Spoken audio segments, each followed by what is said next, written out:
Hello there and welcome back. Today we talk about the release, the premiere of one very unique instrument, the Vongon Replay. So I've been messing around with this beautiful instrument for a couple of weeks. As I said, it's a pretty unique design. It's a pretty unique take on a classic virtual analog idea. Like this sounds in between a Juno and a Korg Polysix. That's where the people at Vongon draw their idea. And they made this very brave, but I have to say interesting design in which, as you can see, everything is very subtle. You might see, I don't know if you will notice very well, there's a white type on this cream metal chassis. At the beginning I was like, oh, this is a brave idea. But then I realized that the structure of this synth, it's so well done, and of course it's similar to the Juno, that basically after a while it's like going on a bike. It's easy to use, and you start focusing on the sound, on the playing rather than the technicality of it. I don't know how to explain. Of course, this is a very niche and interesting product. And I will talk about that a little later, about the idea. Just spoiler alert, I am scoring a movie and I'm using only these things and effects, and I did all the sound with it and it came pretty amazing. Okay, before going on and talk more in depth about this setup, that it's a full Vongon setup, let's discuss the way you can support my page. You can hit the like button, subscribe to this channel. You can buy from the affiliate link down below. You will spend exactly the same. I will take a minimal percentage and everybody will be happy. And you can become a patron. On Patreon, I reply to all of your questions. I go one-on-one and you will find tons, at this point, hundreds of exclusive video. I notice that every time I say exclusive, I eat my tongue, like we say, mi mangio la lingua. So what you see here, you have the Vongon Replay that goes mono out into the Vongon Polyphrase, which is a delay, dual delay. In this case, I'm using it as a ping pong, and then the Vongon Ultrasheer. Now, first, why I am using this setup? I believe that some designer, some company, put things out with a sort of journey. It's like a sort of journey. They have an idea. And you can see definitely how these three instruments, that I think it's what Vongon does. I don't know if there's anything else.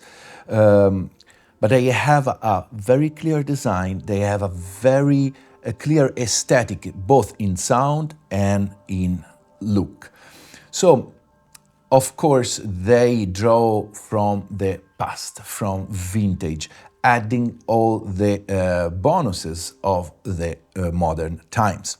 So, I already did video about this too, go check it out, we won't discuss. Just say that Polyphrase is a dual delay with a very beautiful vintage touch, same for the Ultrasheer.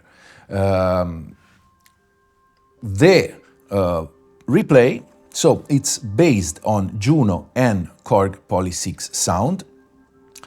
If you ever owned a Juno, the layout of the control is exactly the same. So you don't really need too much to know what's happening, because you will remember after a while the sliders and what the button does. Though the idea here, I think, it's giving you a UI that needs a little time to get acquainted to, but once you get acquainted to, everything gets super simple and easy to do. At least that's what was my experience. Right now, I don't need to read what anything does, but I just know how to move. My concept of playing synth and playing instrument more and more is getting to the point that the simpler the sound source is, the better it is for me, as long as it sounds good. I like to start with simple tool and then use effects to create the sound that I have in my mind. So let's turn off everything and let's just go first with a description of what happened here. First, you have a 2.5 octave keyboard. These are the keyboard that you find in computer keyboards. And the fun part is like you can remove them and substitute with the less clicky or more clicky. I have to say, it's pretty nice to use. It's not velocity sensitive, but you have a MIDI in, of course, that can be used via USB or regular cable. And you can control it from the external world. I use it a lot with the push tree, which is amazing. And it's all MIDI CC controllable. Having a 2.5 keyboard, it's pretty nice. And with this button, you go towards 6 different octaves. So this covers the basic. Then you have, as in a Juno, the LFO section here, in which you have a rate, and you decide with these two knobs where the LFO goes. So the first one is for the VCO, and this is for the VCF. So let's listen.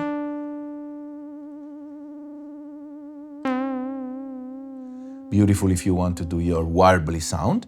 This one controls the VCF. The delay, put a delay between the moment you trigger the sound and the LFO start. Listen.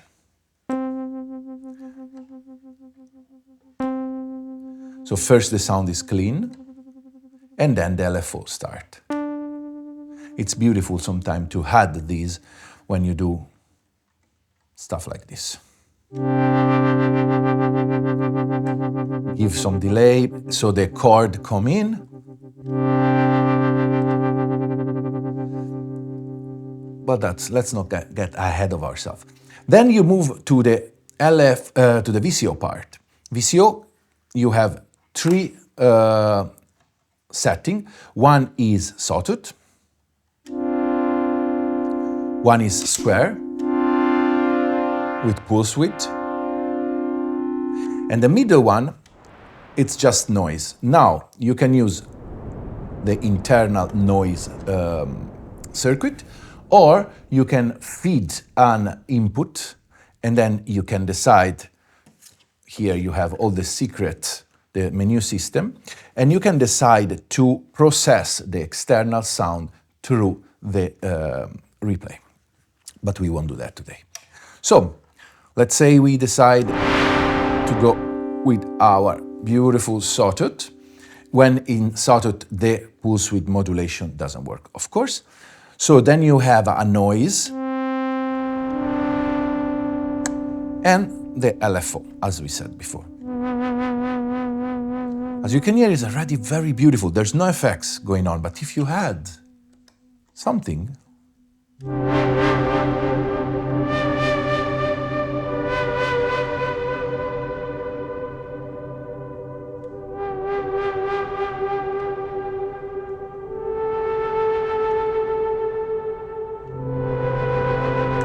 super beautiful. Let's move now to the filter section. The filter section is frequency,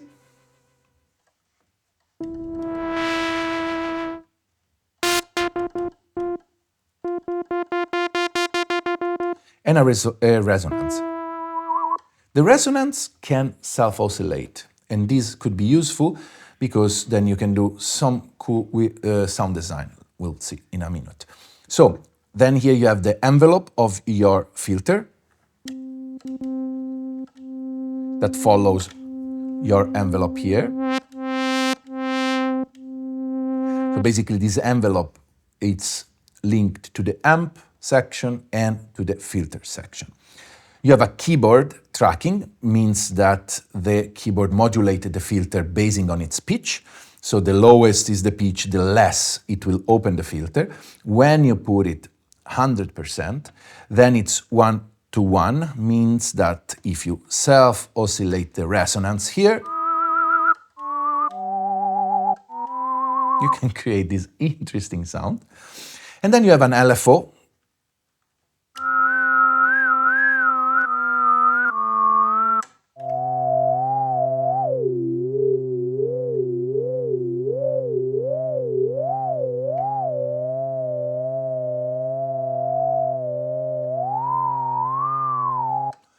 And that's it.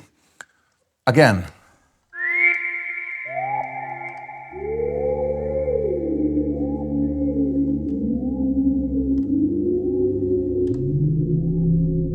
I'm doing, as I mentioned, a soundtrack for a sci-fi movie. And of course, this fell in the right moment and in the right place.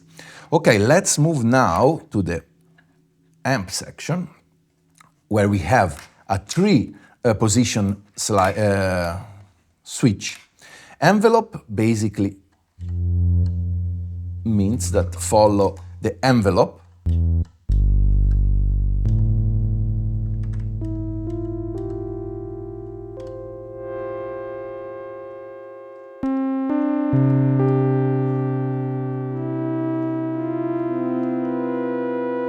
The middle position is in between the envelope and the gate. It's a gate, so just a gate trigger with a decay.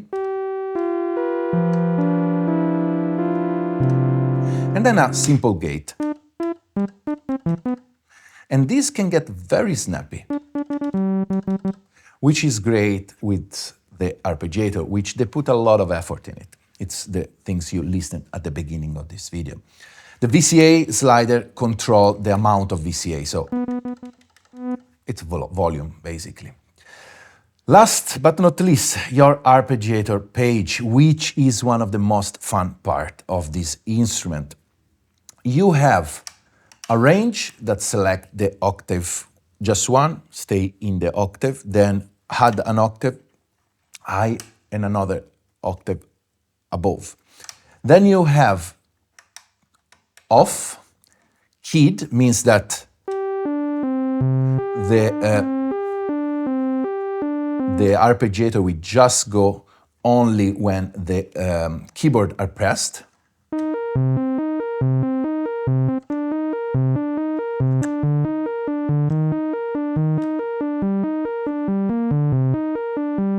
And then latch means that you press your keyboard and then they will stay.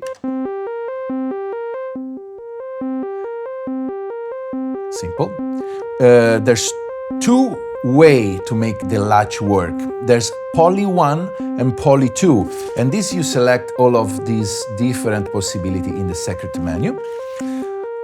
That means that in the version I am using now, that is Poly 1, I think, I can add, if I add note to the Arpeggiator, it will add to the sequence. Listen.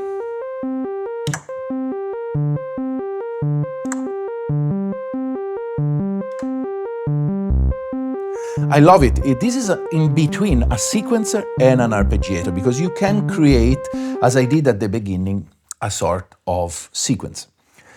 In Poly 1, which is the other modality, Poly 2, whenever you depress and then press another set of notes, the previous note, latched note, will be deleted. I prefer this way. If you want to change chords with arpeggiation, it's better the other possibility. Last thing here, two last things. We have the random order or up and down. This basically says how the note will be played. Let's say we input A, C, G, and E flat. And let's do in this order. First, we do like this. This is the up-down. This would be the order which I play. And then there's the random function.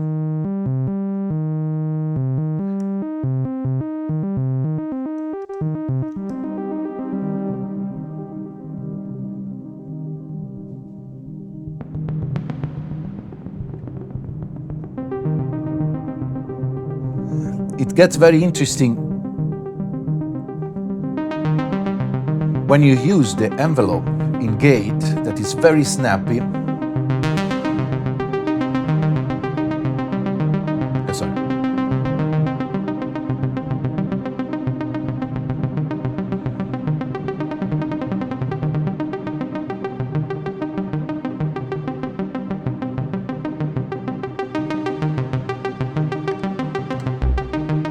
I like when adding a note to the sequencer, and now I have a low tone going on.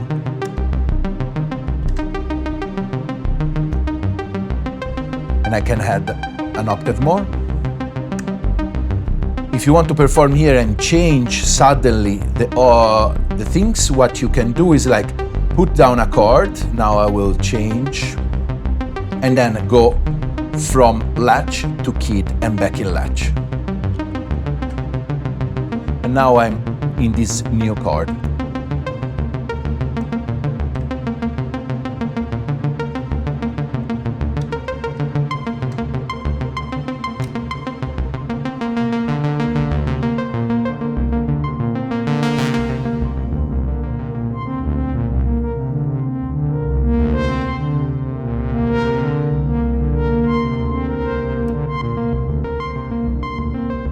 All right. Then you have the rate, of course, set the rate of your arpeggiation. Volume knob, basic, and then you have the save, load, and alternative button. The save, simply put, you press, and then you press the any of this key for a few seconds, and it will save, and load will load in the same way. Now, since I have these things, I never saved one sound nor I load one sound. Why? Because I use it very similarly as I use the Vermona. It's just like everything in front of me, and I know now how it sounds, and I don't need preset. I don't actually ever use a lot of preset because these things has a specific sound, so I know where to go in 5 seconds, and I prefer that than a preset, but you have it. Also, let me show you a second. You have a very nice UI that you can use on your computer.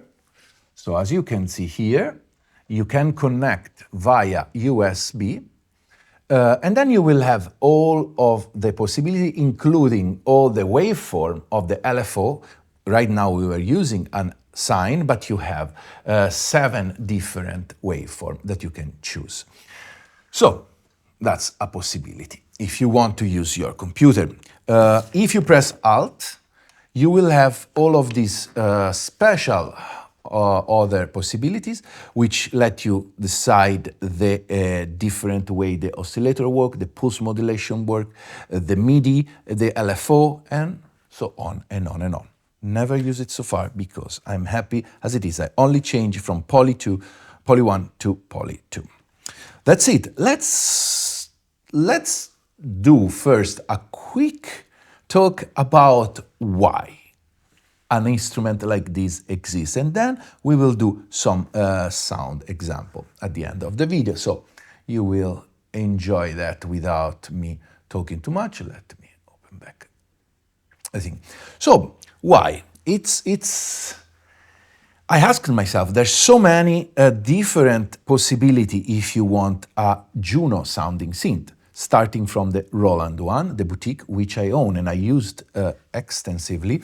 You can go with the Nymphes, for example, which is similar, based on the similar concept from Dreadbox, a lot of plugins, the real thing.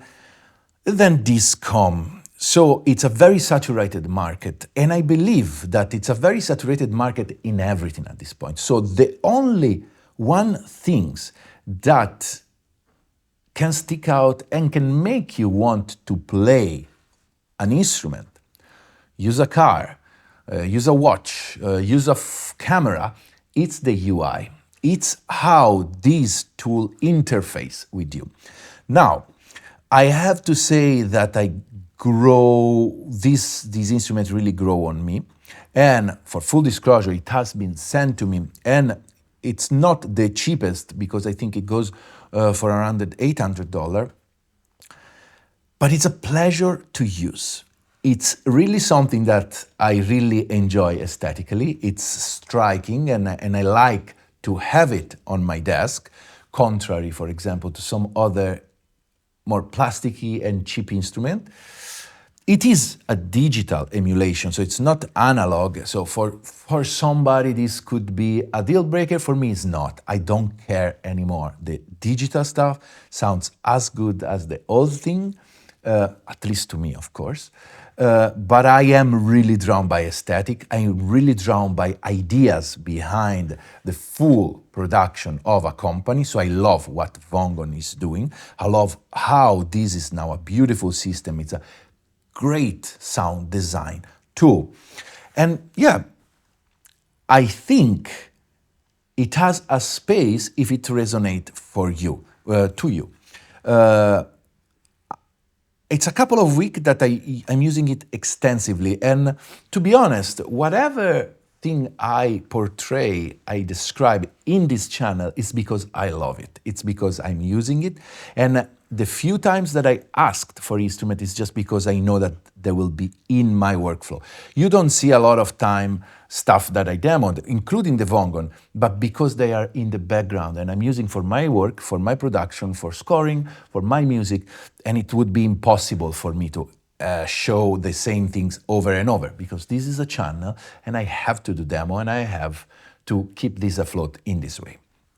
That said, I'm really happy to own this, and I'm sure that I will use it a lot. I love Junos. For a moment in my life, I had 2 OG Junos. They were huge, and I sold them. I was in New York. I didn't have space. And I miss them. So I think I'm so proficient with the Juno sound that it's just what I need. These, the Vermona. In the modular, I have the Atlantis, the harmonic oscillator. Simple stuff. Because I want to start with simple stuff and then use effects.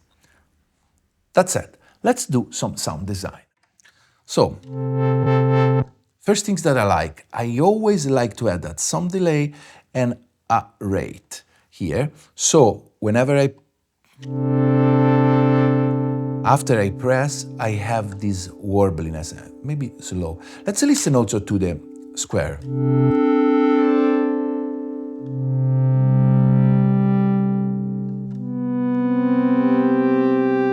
Let's add some LFO modulation too. Bring the resonance a little up.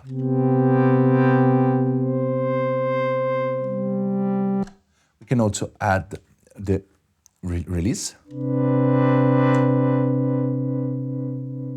Let's add some noise.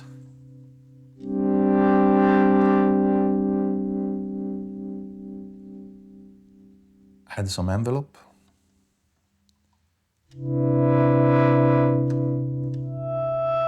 So to me, this is an amazing start to create a pad.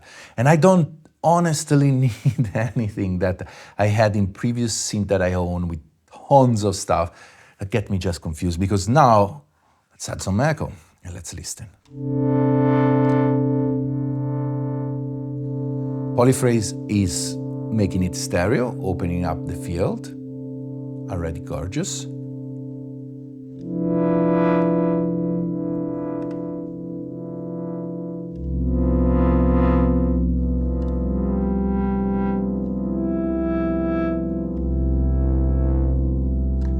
Let's add the reverb.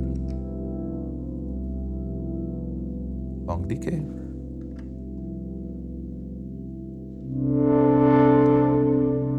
And now the vibrato.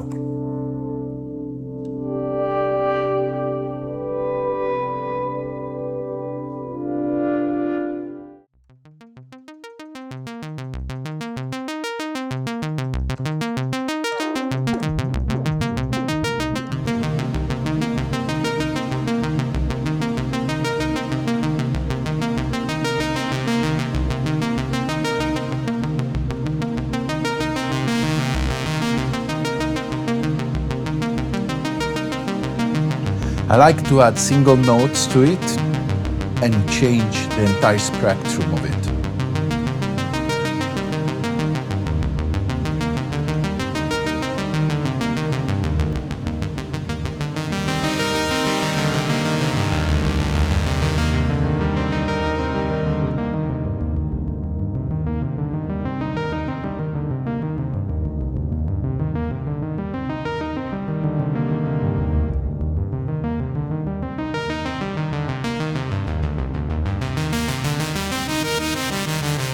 And I like when noise and attack interplay.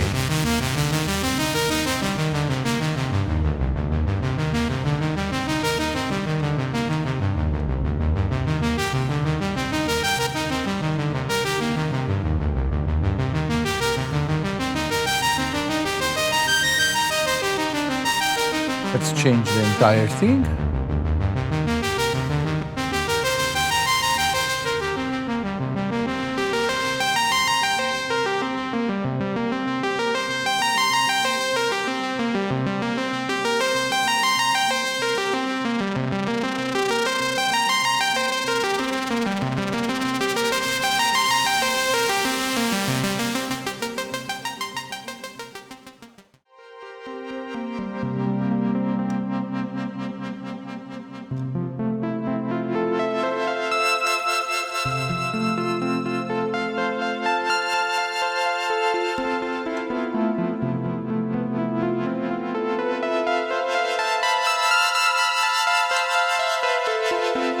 If we change the way in Poly 2, let's try. So you press Alt and then this. Now, when I change chord, the latch will change. As you can do.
Okay, this is enough for today. Thanks for watching. Thanks Vongon for sending all of these beautiful instruments. If you want to help, go also check my Spotify. I just released a new single with Luca Longobardi. It's a beautiful, beautiful ambient track with piano. Check it out. And yeah, I'll see you next week.